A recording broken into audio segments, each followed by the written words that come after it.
Michael Behe holds his PhD in biochemistry from the University of Pennsylvania and has authored the best-selling book titled Darwin's Black Box: The Biochemical Challenge to Evolution. He is an intelligent design advocate and is best known for his argument for irreducible complexity.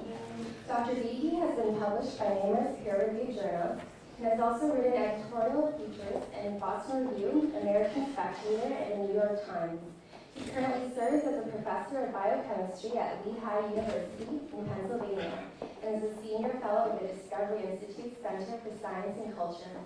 This evening, we will start with Dr. Behe's lecture entitled The Limits of Darwinism, followed by a question and answer period. Without further ado, please join me in a warm welcome once again of Dr. Michael Behe.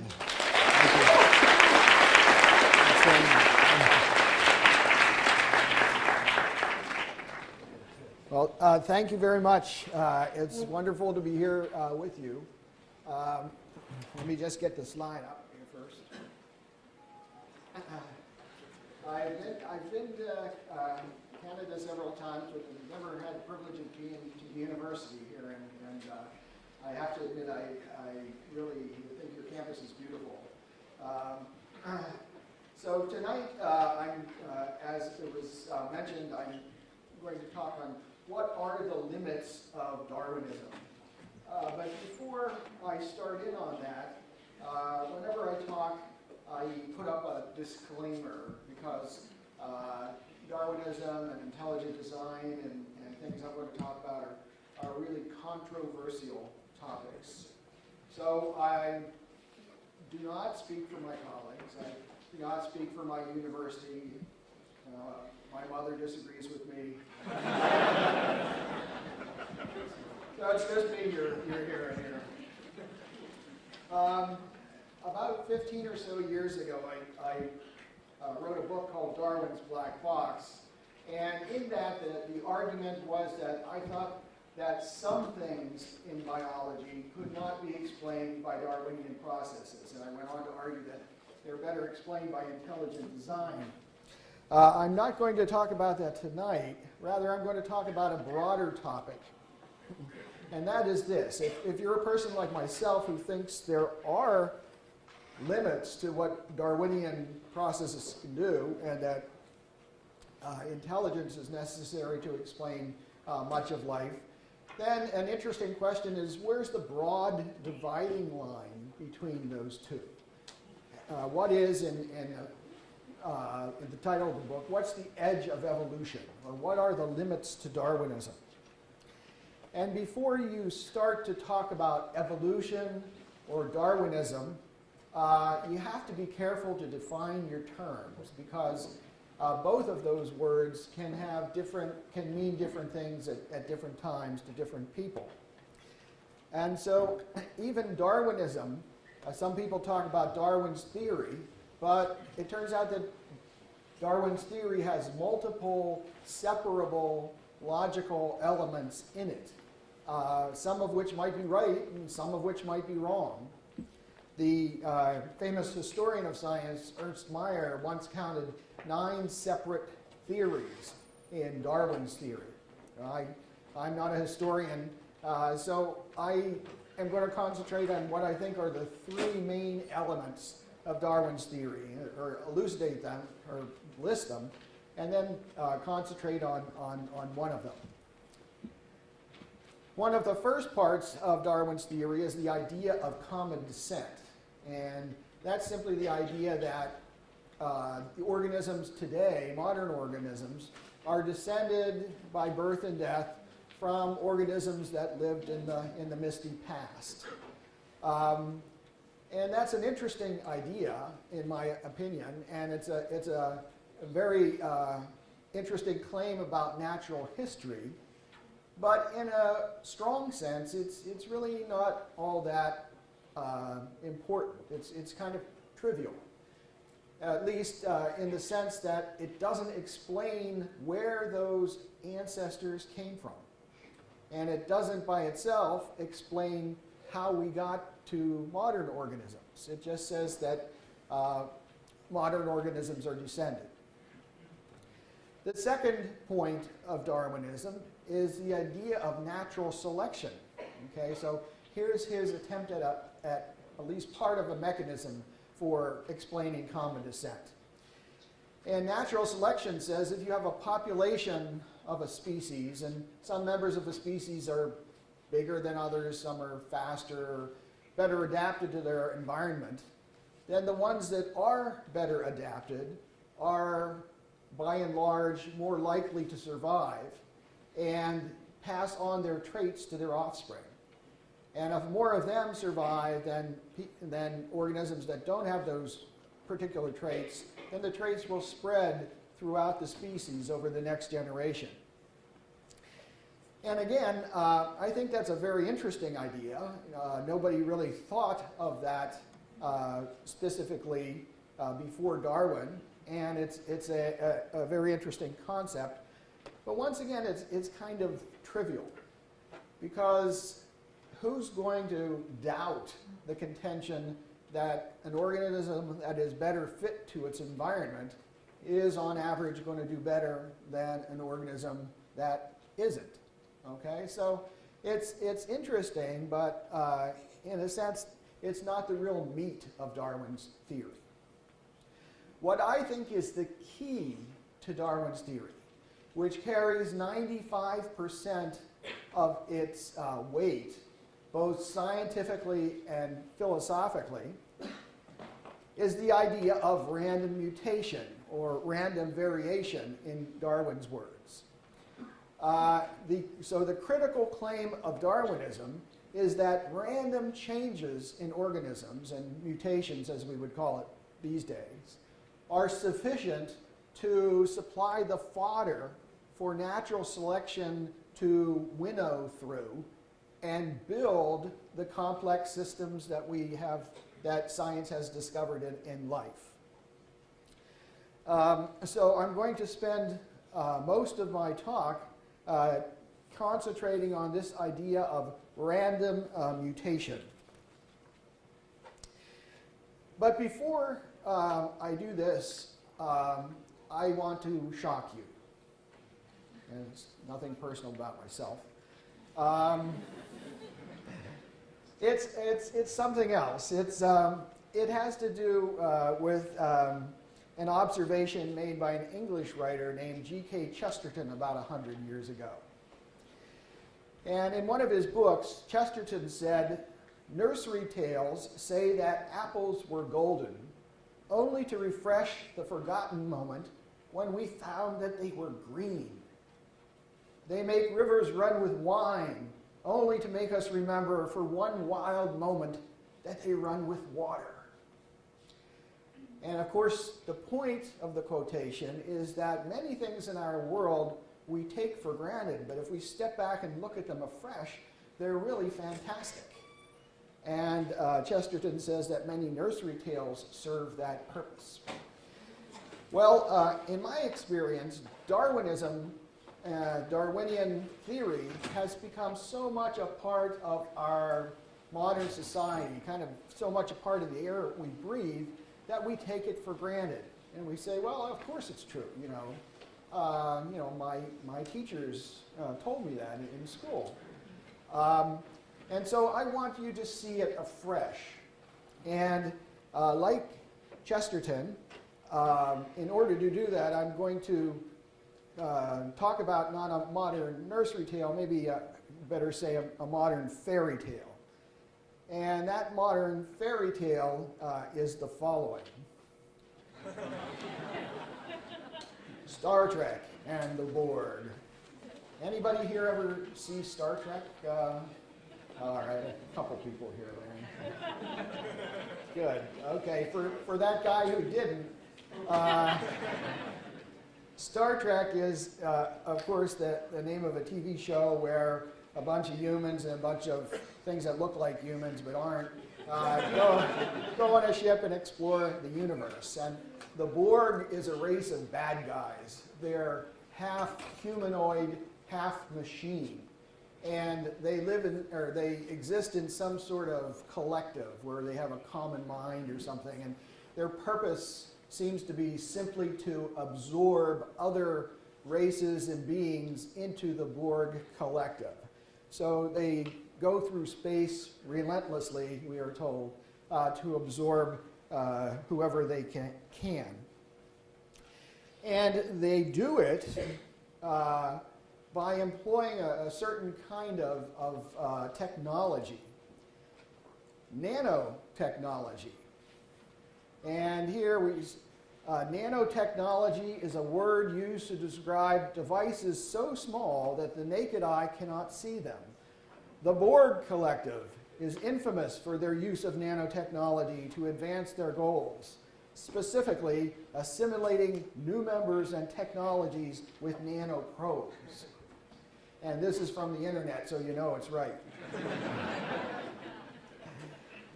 And on the next slide, we see here's a screenshot of some evil machine, nanotechnology, trying to do something with these red blood cells. I won't describe what it is.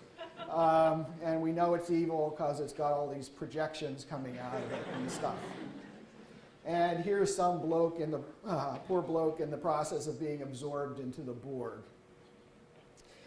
Now, here's the kicker. In at least one sense, in the sense of using nanotechnology, you are the Borg. You are run by tiny machines which live inside you. You have been assimilated. And to back that up, let's look at this journal issue of the journal Cell, a very prominent biology journal. 10 years ago, it issued a special issue entitled Macromolecular Machines. Macro just means big, big molecular machines. And if you look on the inside to the table of contents of this journal, you find articles with titles such as "The Cell as a Collection of Protein Machines," "Polymerases and the Replisome," "Machines within Machines," "Mechanical Devices of the Spliceosome," "Motors, Clocks, Springs, and Things."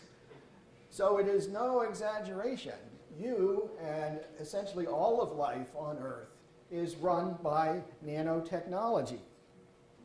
And here's a picture or a computer drawing of one of those molecular machines. It's not one that was mentioned on the table of contents, but it's something called a cilium.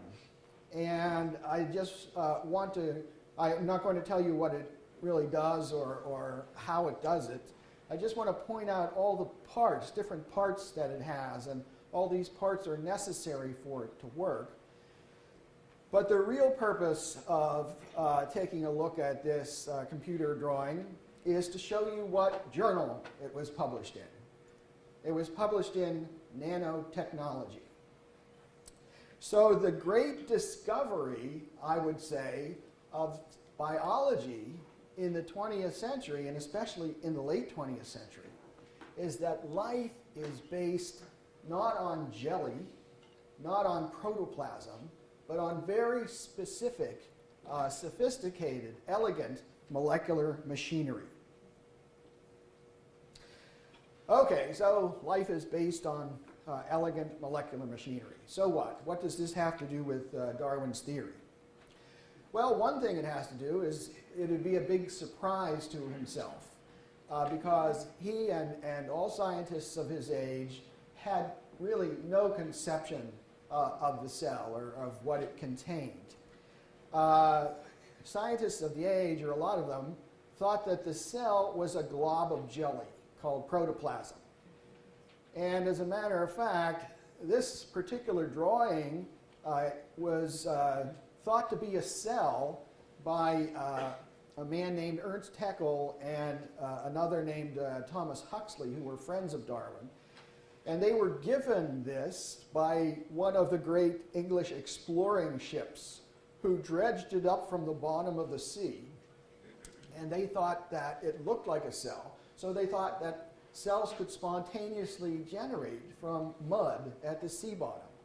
And so Huxley generously named the cell Bathybius haeckelii, because he didn't want to name it after himself. Wisely. Well, we know that this has turned out to be totally wrong, a totally wrong conception of the foundation of life. And instead of the simple jelly, which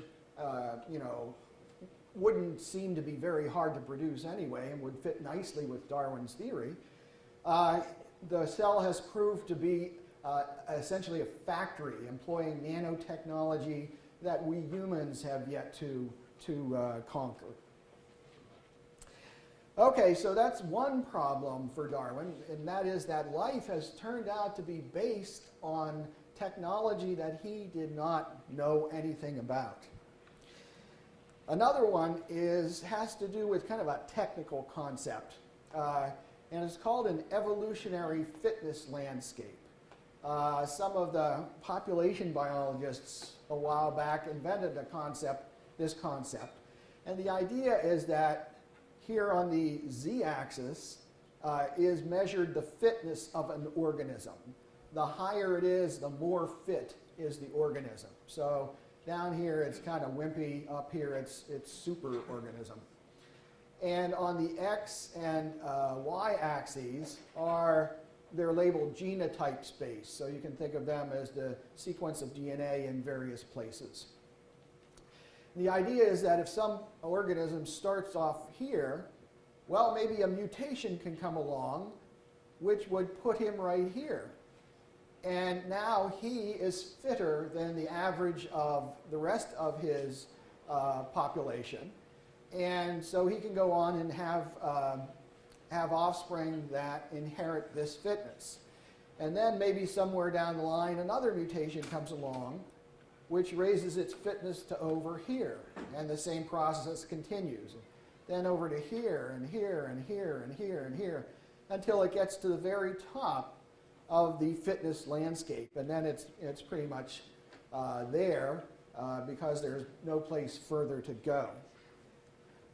But as was realized for a long time, this is really kind of an idealized landscape. It's kind of a cartoon version of what we'd really expect in life. Many population biologists now think that with the molecular machinery and various complexities we've discovered at the bottom of life, that a more realistic landscape looks like this. It kind of looks like a badlands. And they call it a rugged evolutionary fitness landscape. Now let's look at that same process that we thought about here, but on a landscape like this. Now if we have a mutation here, it might work its way up to this localized peak. But now it's kind of stuck because if it mutates, it's likely to become less fit. And even if it goes up to a higher peak, again it's stuck and can't go very far in any direction because each direction it goes is downward, and that means it would become less fit than its offspring.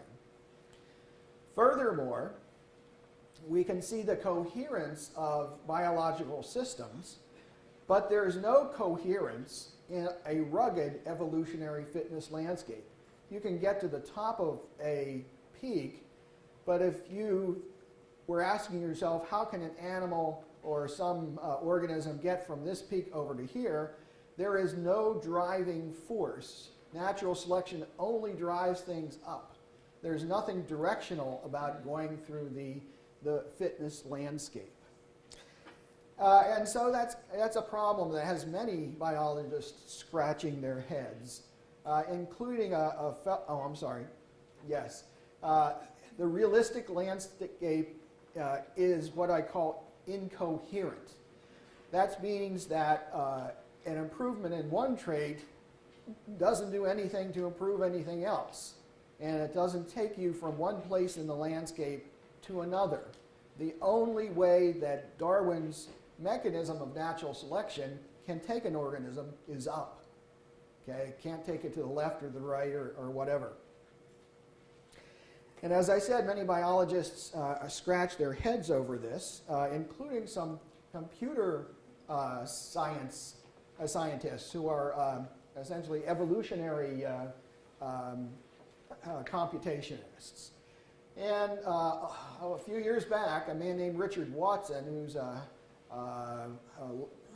in an English university, wrote a book called Compositional Evolution, the Impact of Sex, Symbiosis, and Modularity on the Gradualist Framework. And in it, he wrote that in computer science, we recognize the algorithmic principle described by Darwin, the linear accumulation of small changes through random variation and selection, as hill climbing. More specifically, random mutation hill climbing. However, we also recognize that hill climbing is the simplest possible form of optimization and is known to work well only on a limited class of problems. So yes, the mechanism described by Darwin, or the algorithmic principle, does work in some simple cases, especially when you have an idealized landscape where only one or maybe two variables can change at a time, in things like antibiotic resistance for one, or other cases. So Watson wrote that in 2006, but it really hasn't had much of at least an impact on the public face of evolutionary theory. Many biologists will agree with Richard Dawkins, who's perhaps the most prominent popularizer of Darwin's theory alive. A long time ago, 25 years plus now, he wrote his famous book, The Blind Watchmaker, which is a strong defense of Darwin's theory. And he asks the same question that, well, we've been asking. He said, we have seen that living things are too improbable and too beautifully designed, quote unquote, to have come into existence by chance. How then did they come into existence? By gradual, step-by-step transformations from simple beginnings. But that's the exact thing that Richard Watson says is difficult for the Darwinian mechanism to do. So what are we to do here? You know, this guy, Richard Watson, you know, whoever he is, thinks there's a problem. Richard Dawkins, everybody knows who he is. He's a famous guy. He says there's no problem. Okay. So are we just going to go with Dawkins because he's cool, and Richard Watson we don't know much about? Well, in science, that's probably not the best way to resolve a question. Rather, in science, what you want to do is get more data. Oh, I skipped a good joke because I don't have time. So let's ask ourselves, what is our best evidence of what Darwinian processes can actually do? And it turns out that that question couldn't be answered not too long ago. 10, 15 years ago, everybody knew evolution took so long and required so many organisms that, you know, your federal grant would run out before you answered the question of what Darwinism could do. But in the past 10 years, it turns out with the advance of many techniques in science and the advance of observation, we have been able to look at a huge number of organisms over a long number of generations. And so I think we do have some evidence as to what Darwinian processes can actually do. And I'm going to argue that the best evidence we have to assess the abilities of Darwinian processes comes from studies of malaria, both in the genetic changes of humans and in the parasite, which is called Plasmodium falciparum, itself.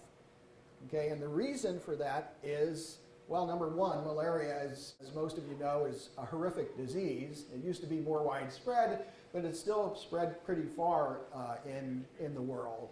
And it kills on the order of 1 million people per year, mostly children under the age of 5. So we study malaria because we're interested in ourselves and we're interested in our health. And so there have been many, here's the reasons. We have detailed genetic studies of it because we study it for our own health and because of the sheer population sizes involved. Many people, perhaps 1 billion people a year, get malaria. And there's an astronomical number of malarial organisms on the planet, which we'll see in a little while. So that's what I think shows us gives us our best look at what Darwinism actually does. And here's just a little cartoon to remind you of what happens when we get malaria. First, a malarial parasite is actually a single-celled creature, which is carried by a fly or by a mosquito. And the poor mosquito itself is a victim too. It's no happier to be infested by malaria than a person is. But anyway, an infected mosquito bites a person, and some malarial parasites enter the person and head towards his liver, hang out there a while, and after a couple weeks they transform and enter into the bloodstream. And what happens here is that a single malarial parasite, you see that little gray dot there on this red blood cell, attaches itself to the red blood cell and pulls itself into the cell. And in the cell, it eats the hemoglobin that red blood cells contain. Hemoglobin is the protein that carries oxygen from your lungs to your extremities. And it uses the energy and materials that it gets from the hemoglobin to make about 20 copies of itself. And here's the final stage where the 20 copies have been made, and it bursts open the now trashed red blood cell. And each one of these 20 copies attaches itself to another red blood cell. And in the next round, 400 malarial parasites come out. And in the next round, 8,000. And in a short time, enough have come out that a large fraction of the person's blood is consumed. So these guys are really like microscopic Draculas. Okay, well, it turns out that the human genome has been at war with malaria for 10,000 years. And in that time, there have been mutations that have arisen in the human genome, which have conferred upon the people lucky enough to have them resistance to the malarial parasite. And the most famous of these is the sickle gene for sickle hemoglobin. And here's a map of the overlap of the ranges of malaria in blue and the sickle cell gene in pink, and the overlap areas in purple. And you can see there's a pretty good correspondence between the overlap, which served as kind of prima facie evidence that it was providing some protection for these people, and that has since been thoroughly confirmed. You see these little islands where there's sickle cell gene but no malaria, and most of these places are highlands where mosquitoes can't live, but the people who live there migrate there from the surrounding area. Okay, this is a classic example of Darwinian evolution, and most biology texts, I think, when they discuss evolution, show a picture similar to this, and oftentimes tout it as showing the strength of Darwinian evolution. But what is the mutation that causes the sickle gene? What causes the ability to resist malaria? Well, here's a cartoon drawing of the molecular structure of a hemoglobin molecule. I'm sure most of you will recognize it. It consists of 4 polypeptide chains, and they are composed of amino acids, and everybody knows amino acids are the building blocks of proteins. Well, there are 4 chains, 2 alpha chains and 2 beta chains. The beta chains here are in dark blue, and the alpha are in light blue. This is normal hemoglobin. In sickle hemoglobin, one of these amino acids changes to a different one. And, oops, I'm sorry. Oh, I forgot to make this point. I just wanted to show you a little scale. This is hemoglobin, and here's a picture of the psyllium that we looked at before, that molecular machine that was published in Nanotechnology. The size of the hemoglobin is about the size of one of these light blue dots in here. So that just gives you a sense of the scale. So as far as molecular machines goes, this is pretty small. Okay, so where is this mutation? Well, as we said before, hemoglobin is a chain of amino acid residues. And here you can just see single letters, and each one represents the name of an amino acid residue. And there are 2 different chains in hemoglobin, 2 alphas, 2 betas. So here's the alpha chain, here's the sequence of the beta chain. They have similarities, but they're not identical.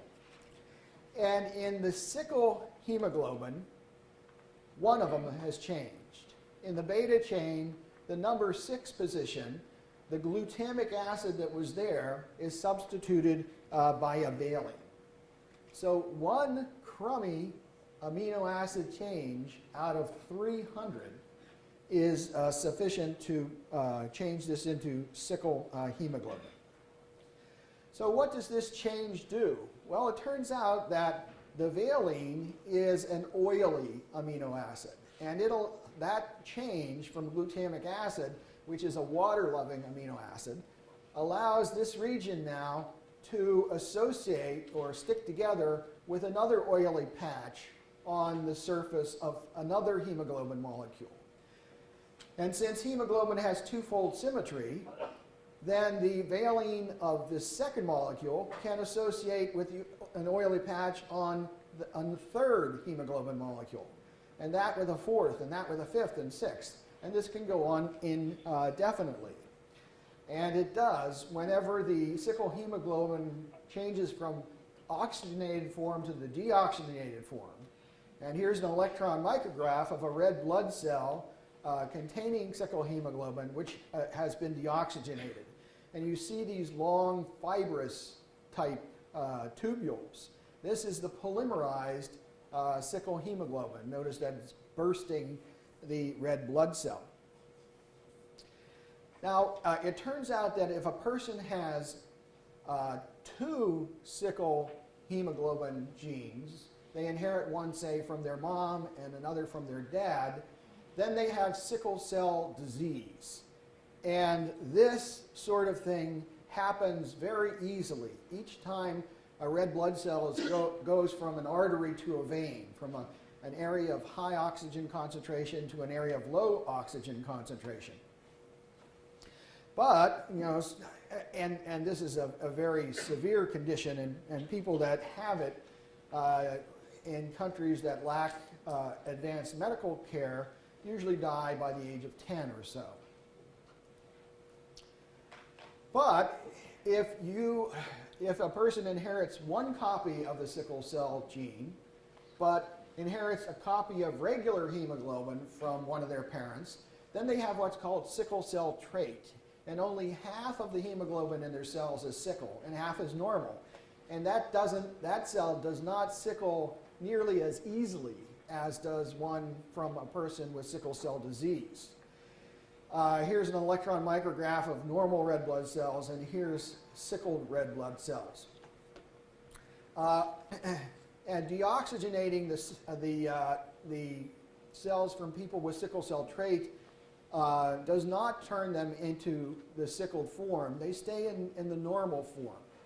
However, when a sickle cell trait blood cell is invaded by a malarial parasite, that causes the sickling of the cell.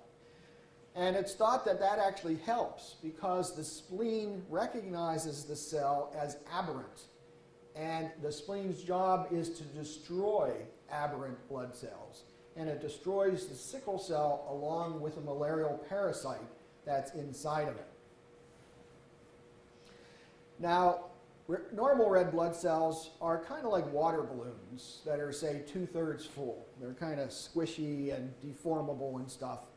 And that's good and actually helpful because the capillaries, the smallest capillaries that red blood cells go through are actually smaller in diameter than the diameter of the blood cell. So it has to squish in and elongate a little bit to go through. And the squishing is actually helpful because that makes a shorter distance for the oxygen to diffuse to the tissues on the sides of the capillary. Sickle blood cells are like little bags of solidified cement. And when they go to a capillary, they get stuck there. And that stops blood flow. And it deprives the surrounding tissue of oxygen, and the tissue then dies, and that's what causes the problems. And we've still got, this is a story from about 10 years or so ago, we've still got problems with sickle cell disease. There's really no cure for it, even in our advanced scientific age. Well, the sickle mutation is one type of mutation. It's called a substitution mutation. And that's just where, of course, you switch one kind of, in the DNA, you switch one kind of a unit of DNA, which is called a nucleotide, for another one. And for DNA that codes for proteins, that sometimes leads to switching the amino acid that it codes for to a different amino acid. And that's what happens in sickle cell. The glutamic acid gets replaced by a valine. Now, if you think about it, it's helpful, the sickle mutation, but it's not what you'd call real elegant. As a matter of fact, it's kind of a crummy mutation because people who get 2 sickle cell genes die.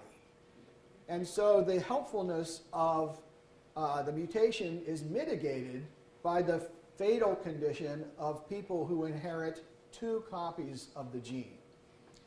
Additionally, if you're thinking about molecular machines and so on, the mutation does not even occur in the immune system, which is the system of the body which is responsible for defending us against microscopic invaders. It seems like a kind of a desperate effort rather than a part of an integrated, coherent system. Well, be that as may, it is still a good illustration of Darwinian evolution because you have a mutation which has a selectable property and spreads because of it. Well, there are other kinds of DNA mutations too. Substitution is just one kind. There's a kind of mutations called deletions. And as the name implies, that happens when an accident occurs while DNA is replicated and one or more nucleotides are left out of the newly made DNA. And there's mutations called insertions, which, again, by accident, one or more nucleotides are added to the DNA. And there are inversions where a segment of DNA is flipped over and restitched backwards into the place where it was, and other types as well. And it turns out that there are many, many different possible kinds of mutations in the human genome. For example, just think of substitutions. There are 3 billion, more than 3 billion nucleotides in the human genome. And each one of them, there are 4 different kinds of nucleotides. So each nucleotide can be substituted by 3 other kinds and have a mutation. So there's 3 times 3 billion which is close, call it 10 billion possible substitution mutations which could occur in the human genome. And there's zillions of possible deletion mutations, because you can delete between this section here and this here, or this here and that here. The ends of it are variable. Same thing with other ones. So there, I'll bet, trillions of different kinds of possible mutations in the human genome. And yet, there's only a handful that have been found to be helpful against malaria. And I said sickle hemoglobin was the most famous, and it is, but there are other ones too. And let's look at some of those. We know that hemoglobin S can lead to sickle cell disease. Well, there's another mutation called alpha thalassemia, where the gene that codes for the alpha chain of hemoglobin is broken or deleted, thrown away. And while that does help a bit in defending a person against malaria, you break, it's a degradatory mutation. You break the gene. Another helpful mutation is called beta thalassemia, where the gene for the beta chain of hemoglobin is broken or thrown away. And again, it helps, but at the cost of a broken gene. Something called hereditary persistence of fetal hemoglobin breaks the genetic controls that turn off the production of the kind of hemoglobin that is produced in fetuses. In a different gene, a gene called glucose 6-phosphate dehydrogenase, delete it or accumulate point mutations in it. And that helps. For some reason, that helps. But again, you lose the function of that gene. Another one, band 3 protein, is a protein that is found in the membrane of red blood cells. Delete it. And if you inherit one copy of the deleted gene, you have some resistance to malaria. If you inherit 2 copies of it, you don't get to be born. The fetus dies in utero. Let's look back at a paper by a lady named Sarah Tishkoff and others, who first showed that glucose 6-phosphate deficiency is helpful with malaria. And the authors write that with the classic examples of sickle cell anemia and thalassemia, glucose 6-phosphate dehydrogenase deficiency represents one of the best examples of natural selection acting on the human genome. Let me emphasize that. These are the best examples of what random mutation and selection do to a genome. They're all helpful, but they all break things down or lead to various diseased states.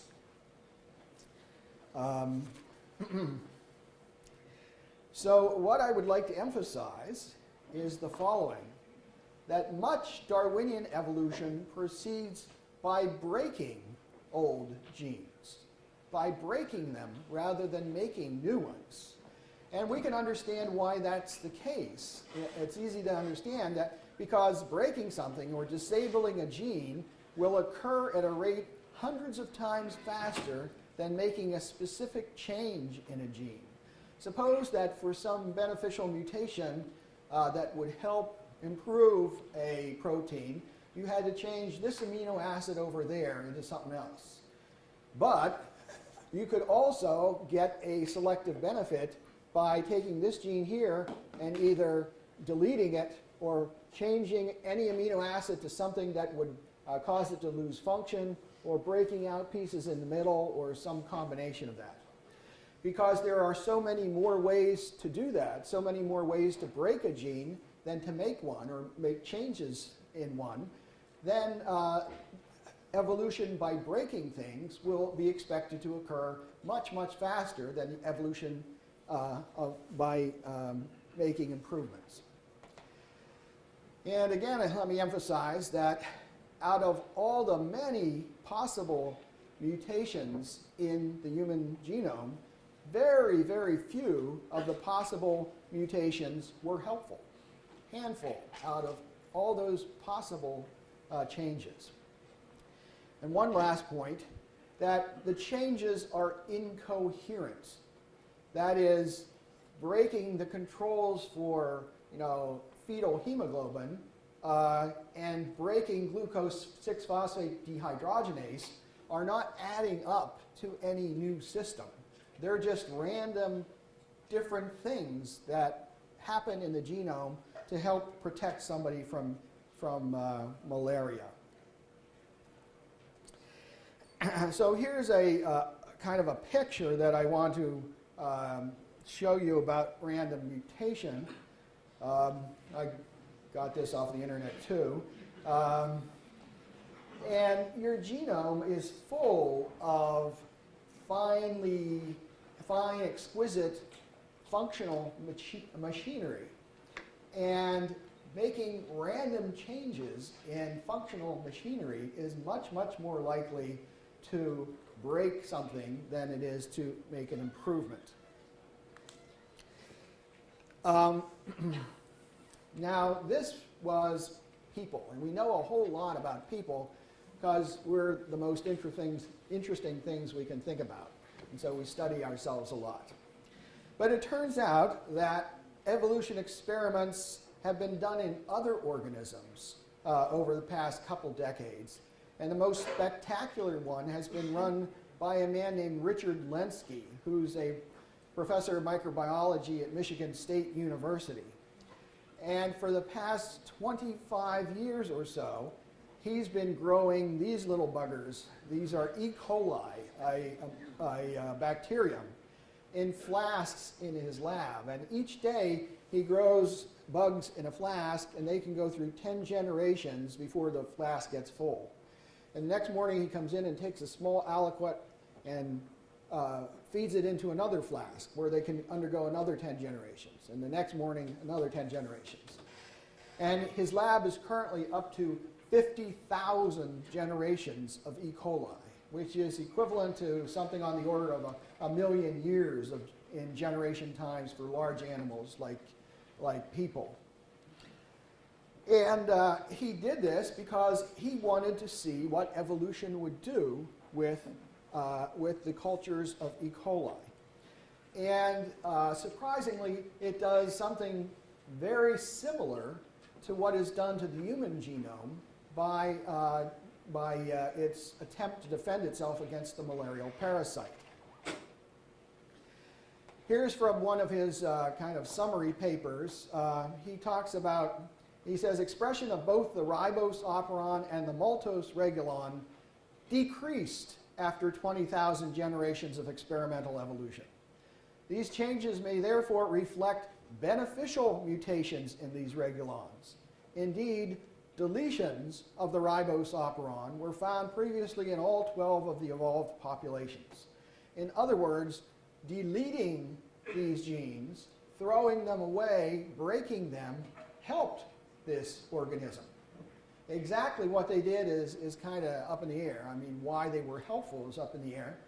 But nonetheless, he showed clearly that breaking them was beneficial. They outcompeted their sibling bacterium.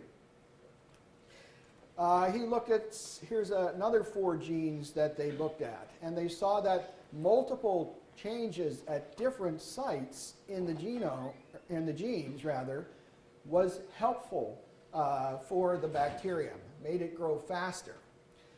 And this indicates that, in fact, the mutations are damaging the gene, because you can damage a gene in many places. But if you were trying to make a specific helpful change in one gene, you expect to see the same mutation occurring over and over again. So the point again is that it's much like the malarial mutations in people, that Darwinian random mutation much more easily breaks things than makes things, and that helps sometimes. That helps. So I wrote a paper a couple years ago reviewing Professor Lenski's work and a number of other folks who have done laboratory evolution experiments over the years, and his results are not unusual. That's the commonest result for laboratory evolution. And from that, I coined something I called the first rule of adaptive evolution. If you're an organism and you have a change in your environment, and how's the fastest way you can adapt to that change? Well, you can break or blunt any functional coded element, like a gene or a gene control, whose loss would yield a net fitness gain. Okay? So that is the first rule in the sense of a rule of thumb, not some law. And the first rule, because this is the first thing that's expected to happen. The first rule of adaptive evolution, and I submit that this is not the kind of mechanism you would expect to be able to build those sophisticated and complicated molecular machines that we saw a while back. Here's another image that I'd like to leave you with. In Canada, have you ever heard of Batman? Well, here's another one I got off the internet. And here we see the evil Joker blowing up a bridge as Batman and Robin come over in the Batmobile to try and capture him. Now, from the Joker's point of view, this is a beneficial change. Now Batman and Robin cannot capture him. He's safe for the moment. And it turns out this is, almost literally what some cells do to protect themselves. There's this protein called Duffy antigen, which in some strains of malaria, the malaria parasite has to bind to a particular protein before it enters the red blood cell. And that's kind of the bridge to the red blood cell that it uses. And there's a population in West Africa which are completely immune to this strain of malaria. And the reason is that they have deleted the gene for the Duffy antigen. They have blown up the bridge. They have gotten rid of it in order to survive longer. So this is the kind of thing that we can expect Darwinian evolution to do. So let's make a few points here. This is what observation demonstrates about random mutations. We've known for a long time that of those mutations that affect an organism, about 99% are detrimental. Now we know, because of work of Lenski and other folks, that of even beneficial mutations, the great majority break genes or degrade function. Okay. Now I'm running very low on time. So let me just skip ahead and leave you with something controversial. In my book, The Edge of Evolution, I go off the deep end, and I relate all this stuff to the anthropic coincidences that physicists talk about how finely tuned the universe is for life, too. And I kind of list in a row from the general features of nature, like the laws and physical constants and so, to the more specific ones, like what are the properties of DNA and the genetic code and so, down to various, much more specific, down to individuals, random mutations, and so on. And I make an argument, how far into nature does fine-tuning go? And we see that the laws, people have argued that laws of nature are fine-tuned. And with more information, we saw that other things were finely tuned well, including ratios of the fundamental constants, and speed of expansion of the universe, and so on. And even chemistry, such as the chemistry of carbon and the chemical properties of water, and including specific things in our solar system, our location of our solar system in the galaxy, and the location of our planet in the solar system, down to the origin of life, which remains a very outstanding problem. And in my first book, I argued down that molecular machines were designed, and I'll use the word finely tuned now, kind of in analogy with this. And in Darwin, or in The Edge of Evolution, I make an argument that I can't make tonight simply because of lack of time, that fine-tuning extends at least to the category of classes, in like fishes versus birds versus mammals, and so on. But I also emphasize that there certainly is contingency in biology. There's random mutations, there's accidents, there's all sorts of things. So that somewhere between species and genera and classes in order lies the edge of evolution, lies the edge of what, unaided random processes can do in nature versus what required purposeful design. Okay, and with that completely undefended thesis, I will stop now and hand it back over.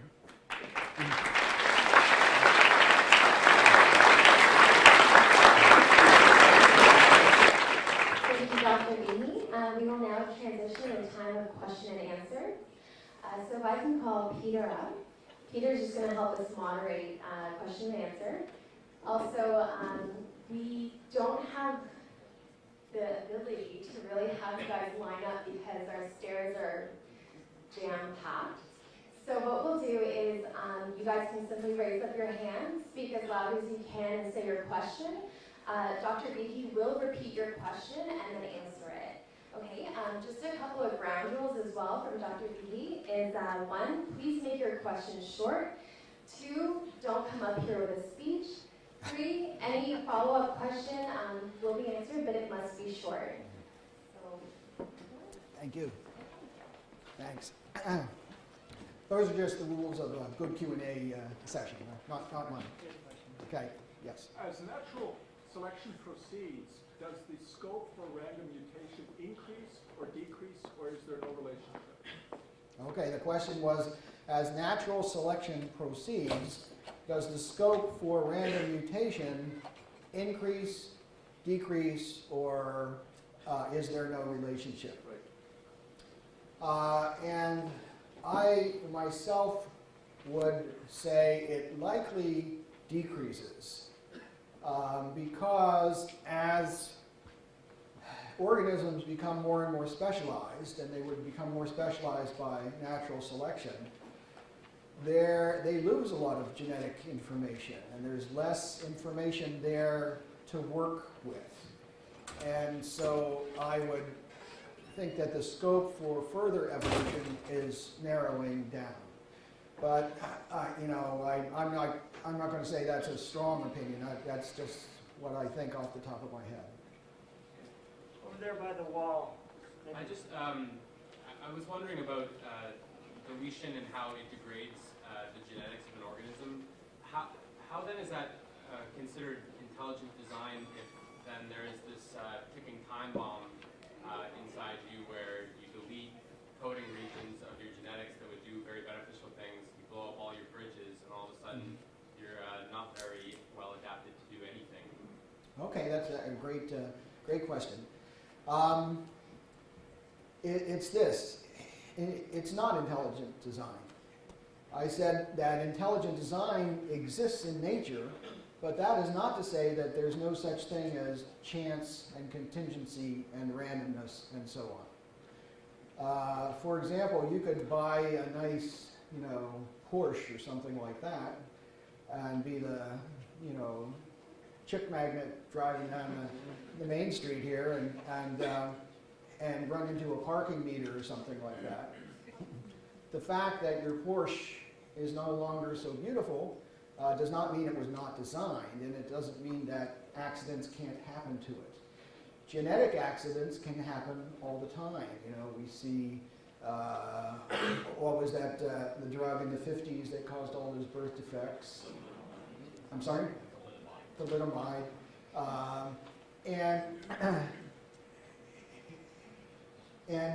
So selection based on broken genes and so on, I think is easily explained by Darwinian processes. Random change happens to have a good effect in this environment, and so it's selected.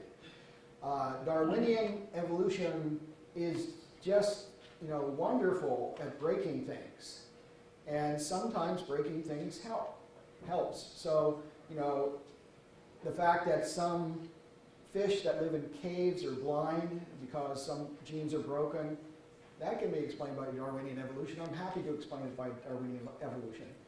But that does not explain where the eyes came from in the first place that later got broken. Things like that, I think, require design. Some people may argue that since evolution does not lead to perfection, as long as the individual is heterogeneous for the sickle cell gene, as long as he lives long enough to reproduce, the gene will be passed on. So what's your view on that? Okay, great question. And what I want to emphasize first is that I'm not arguing against evolution. I myself believe in common descent. I think organisms are descended from organisms in the past, but I do not think it was by random changes and selection. Rather, I think it was programmed or guided or somehow supervised by an intelligent agent. If we're talking about Darwinian evolution, I certainly do agree with you that it does not lead to perfection. It can lead to some improvements. It can lead to a stable situation, like some people survive in a malarious region because they have sickle cell trait, and some people die in the same region because they get sickle cell disease. I think that I think that's explained well by Darwinian evolution, but that I don't think is, I'm sure you agree, is not a perfect solution. And what's more, I don't think that sort of process can lead to the molecular machinery that everybody in biology thinks is so elegant. That's what we need to explain, not the random smaller changes that may or may not have positive effects. So, I was wondering, would you agree that the existence of near same sequences of junk DNA in different species is statistically unlikely if they were not initially from an earlier same sequence? The question was, do I agree that junk DNA sequences, that are sequences with no apparent function, which are very similar between two species, are good evidence that those two species descended from a common ancestor which first suffered, say, some mutation which rendered a functional sequence functionless, and the two species diverged and both of them inherited that copy, and that can explain the situation. Well, I can say a couple things. First, if that's what happened, it's fine by me. In other words, some people wonder if intelligent design is compatible with the idea of common descent, and yes, it is compatible with the idea of common descent. It actually says nothing about common descent. It just says that some things in life were designed, they have the trademarks of design. But as far as common descent goes, yeah, it's possible that that indicates that they descended from a common ancestor. But it's also true, and I imagine you've been following it, that the idea of junk DNA has come in for a hard time of late.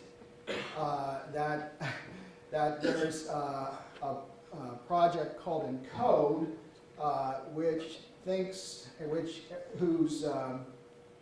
whose experimentalists have gone on record as saying that almost, or a large fraction of the DNA of people and other organisms, presumably, is functional, despite the fact that we do not know what the function is. Now, that conclusion is still controversial as of now, but at least some people make the argument that just because we don't know what the function is doesn't mean it doesn't have a function. So that's essentially a classic argument from ignorance. Just we don't know it has a function, therefore it has no function. And that's, you can't say that, or at least you can't say it with firmness.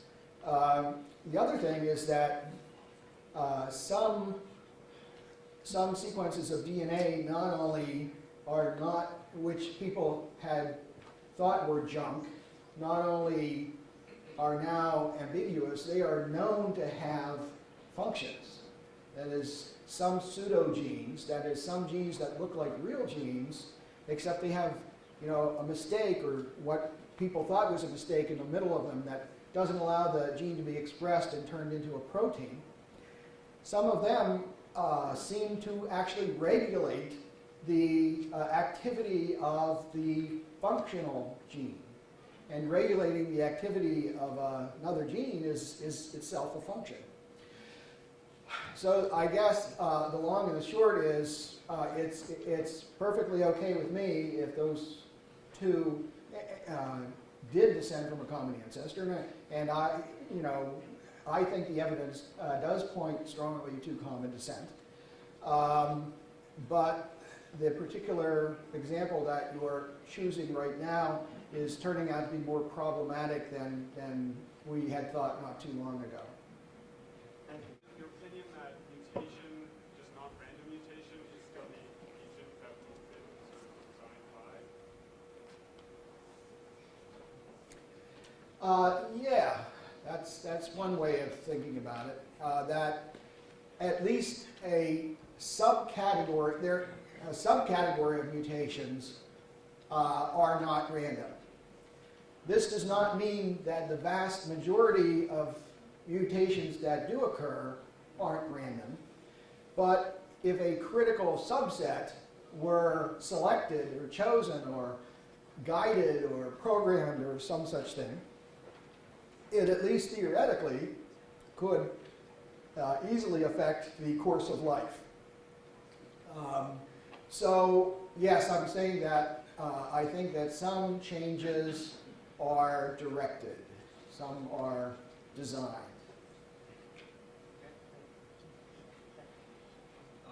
Okay, thank you, Dr. Behe, for coming to Toronto. Three things quick. First, if evolutionary theory doesn't predict how a population is going to adapt to selective pressures. It only says that it will, and if it fails to do so, then it become extinct. So because we haven't evolved defenses, there's no argument that we won't evolve defenses against malaria in the far geologic time span to come. And if we don't, we'll just become extinct. And two... Wait. My short-term memory is not... I'm 60 years old, man. My brain. You can have a follow-up question, but let me address yours first, because I will certainly forget what it is if we have to listen to the second one first. The question, I've already forgotten. I think the question was, Darwinian evolution doesn't predict that a beneficial or helpful mutation has to arise in a population. The population could go extinct. Or it might arise in later generations.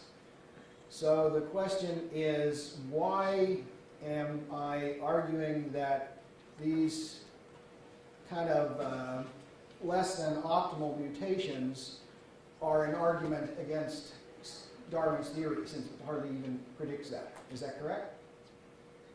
More or less.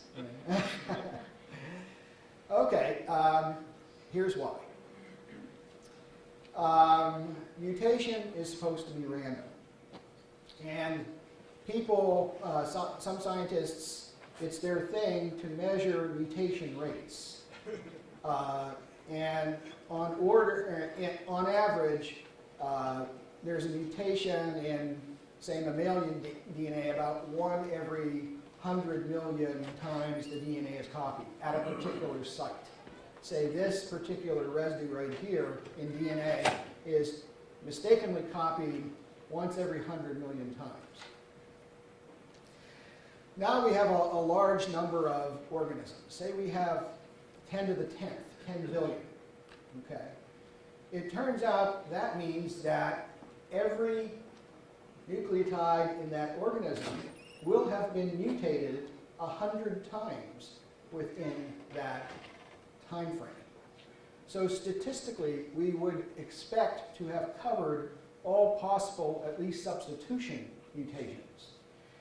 And if there were a mutation that was more selectable than the sickle cell one, with some caveats, with some caveats due to stochastic effects, but leaving those aside for now, if there was a better mutation which had a larger selective effect, we would expect to select it in that time period. And so we would see this supposedly better mutation appear. Richard Lenski has shown that he can repeat evolutionary experiments, take a line of E. coli, grow it once, and then some mutation comes along and it's beneficial. And he grows another line, the same mutation comes along and it's beneficial. Another line, the same mutation comes along. And they're all degradatory mutations. And the reason is that they're pretty probable. All you have to do is knock out one gene, and the odds against that are 1 in 10 to the minus 5 or so in E. coli, which is a lot better than 1 in 10 to the minus 8 for changing a single nucleotide. So the thing we can say is that these are the best that the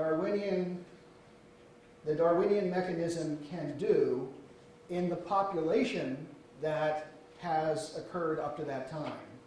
And if we think of 1 billion humans and 1 billion humans in a malarious region, and say 25 years per generation, and 10,000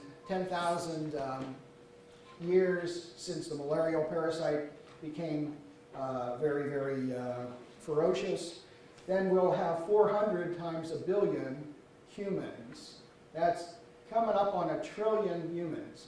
So we can say that these mutations, the alpha thalassemia, the glucose-6-phosphate dehydrogenase deficiency, the sickle hemoglobin, they are the best ones available in 1 times 10 to the 12th tries, in 1 trillion tries. Okay, second question? Yeah, okay. So that appropriately leads to the second question. What about stochastic inheritable epigenetic events? Why should mutations be the only driving force in evolution? Okay, well that's another good question. So suppose it wasn't just the mutations I listed. Suppose there are things called epigenetic phenomena. That is, things that affect the DNA chemically or physically somehow and seem to get passed from generation to generation too, without changes in the actual DNA sequence. And they seem to be getting to be a real hot subject these days. There seems to be more and more things being attributed to them. Well, that's the beauty of observation. These 400 billion humans, call it 1 trillion, so I don't have to say 400 billion. These trillion humans that have existed in the past 10,000 years in malarial regions, they had epigenetics. They had everything we had, I assume. Nobody told them, you are only allowed to use Darwinian processes to to change your DNA or to help you against malaria. Anything that arose in that population which could offer a defense against malaria would have been selected, whether it be a point mutation like in sickle cell, or whether it's the methylation of some cytosine, some gene in the respiratory system or something. So we don't have to say, the nice thing about this is that this rules out any change, any undirected change in 1 trillion organisms, whether it's due to a Darwinian mechanism, a Lamarckian mechanism, I don't want to say that, a epigenetic mechanism, or self-organization. There's some people who think self-organization helps organisms to evolve, and there's some other minor points of view too. So that this observation rules these out. Can I do a quick? I'll leave it up to the. I'm going to take a question on this side. Sorry. Okay, go ahead. Me? Yes. Oh, would you please share your opinion about how the origin of life happened? Whoa, whoa, whoa, whoa, whoa. Why is that considered controversial? The long and the short of it is that I don't have one, other than to say that whatever it was not random. It could have been, in my estimation. Now I'm a Christian, you know. People have taken pictures of me going into a church and coming out. So I can't deny it. So as far as I know, you know, God could have snapped his fingers, little puff of smoke, and there were 2 tiny amoebas there in the pond. Okay, maybe that was me. Or perhaps the designer, or God, because this requires a lot of effort, set up the universe so that it unfolded, and what we think of as wildly improbable events were actually built into it from the beginning. That's got a name. It's called front loading. And as far as I can see, there's no logical contradiction between that and design. And I guess there's many other scenarios too. But I don't think we have enough evidence to choose between most of those scenarios. Just to follow up. Okay. One follow-up, and follow-up. then that will be the final question. Okay, so the follow-up is that as a biochemist, Yes.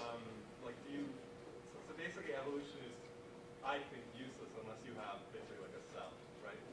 Like you need something that's capable of like replicating itself and whatever, right?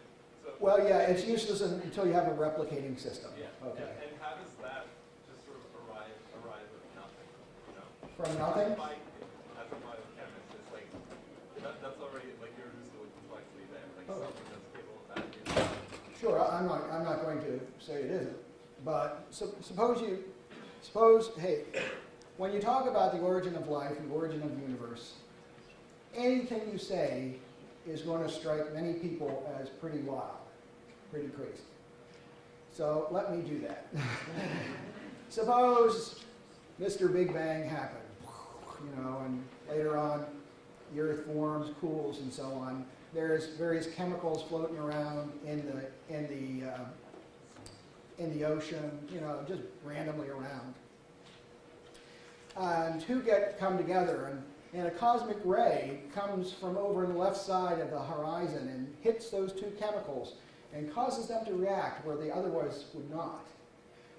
And another cosmic ray comes from the right side and hits them and a 3rd chemical and causes that to react.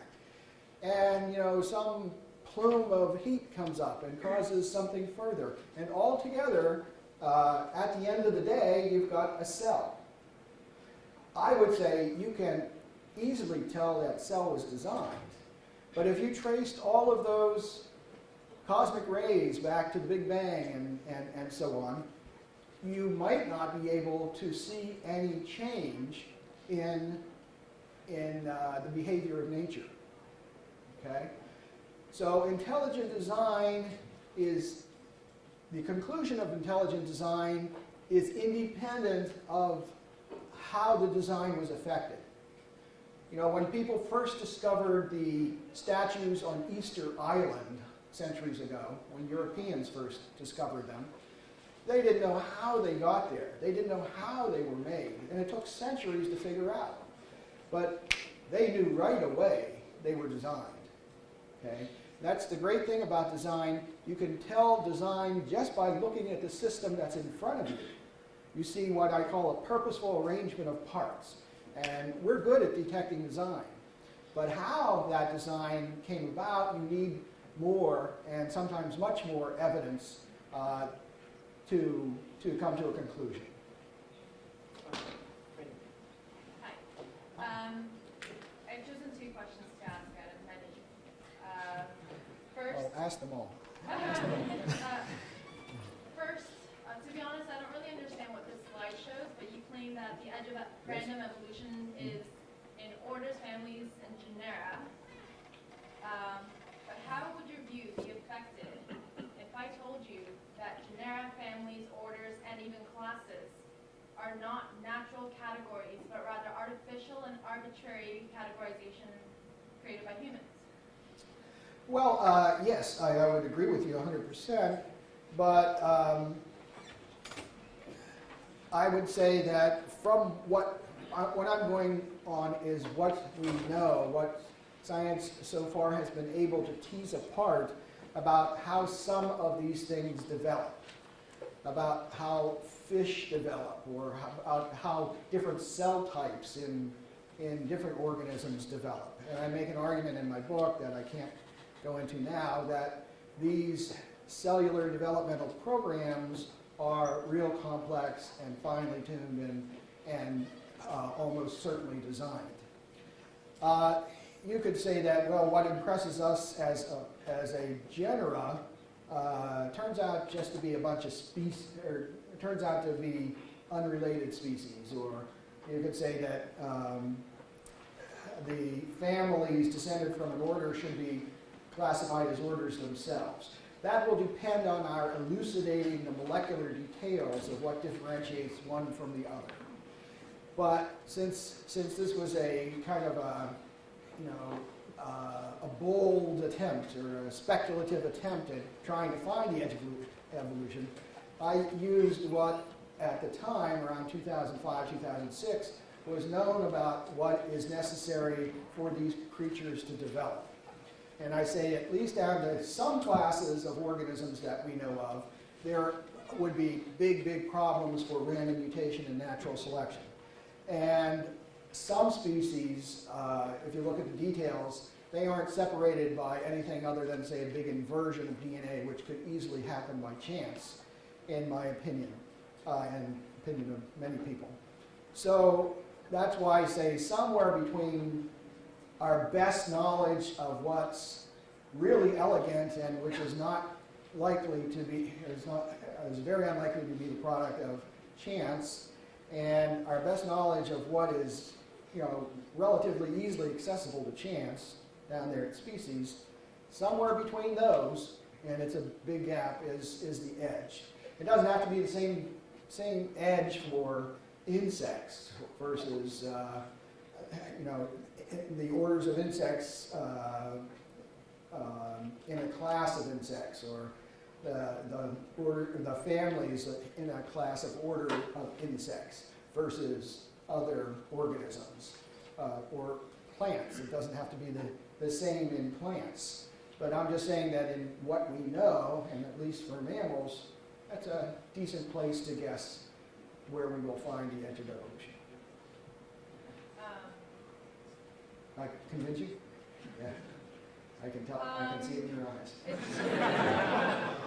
It's just that since they are arbitrary categorizations, I think it's inherently pointless to try to find something natural about them.